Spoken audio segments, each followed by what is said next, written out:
Ade. Ade na lang ko sa professional tambay. Taog tuway. Kira kay anad mo rin pamilapil? Kira bay. Milapil na may. Okay.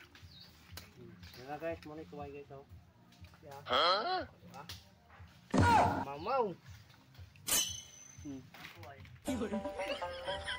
Bor kini bor tuway wani bor. Dako wani bor.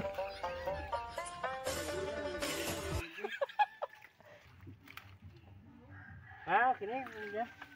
Mo tuway. Hello mga kadribol, welcome back po sa Biasong Blue. Shout out nga po pala sa lahat ng mga followers namin dyan.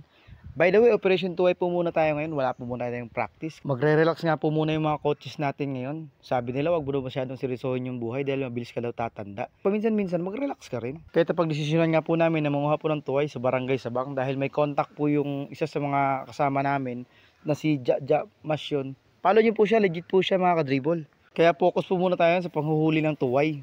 Actually, madali lang naman kunin to kasi hindi naman po doon gumagapang. Kaya sobrang dali lang po hulihin. Shoutout nga pala kay Tubyo na siya nagturo sa amin kung saan po yung magandang spot.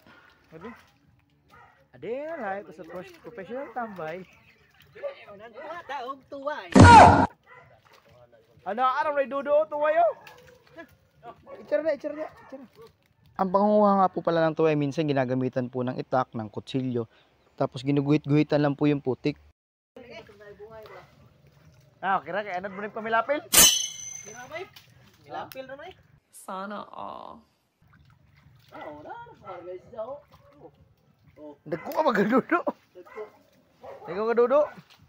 Dahil sobrang dami nga po dito, kaya kinakamay na lang po ni Insan. Mekos na lang po yan. Ayan po, pulot-pulot na lang po namin dahil sobrang dami. Dahil low tide, kaya naglabasan po yan. Kaya di na kailangan ng kutsilyo. Pero mag-ingat pa rin po kayo sa pangunguha niyan dahil minsan may mga tinik po yan, yung mga ilalim ng nipa.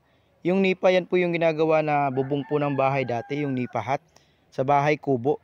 Pero ngayon hindi na po uso kasi upgraded na po. Yero na po yung ginagamit sa mga bubong ng bahay. Bihirang-bihira ka na lang po makakita ng nipa na bubong ng bahay dito sa amin.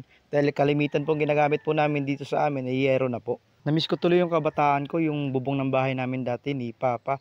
Pag umaakit po yung manok, kinakakha po yung bubong ng bahay namin kaya nasisira. Basta yun, kinakakha yun na yun. Google nyo na lang po kung ano ibig sabihin ng kakha.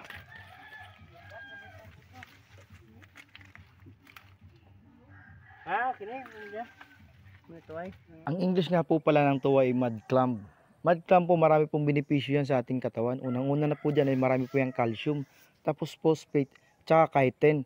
Pwede rin po itong pang cosmetic tsaka pang landscape na rin po. Kaya mga kadribol, huwag ismulin ang tuway.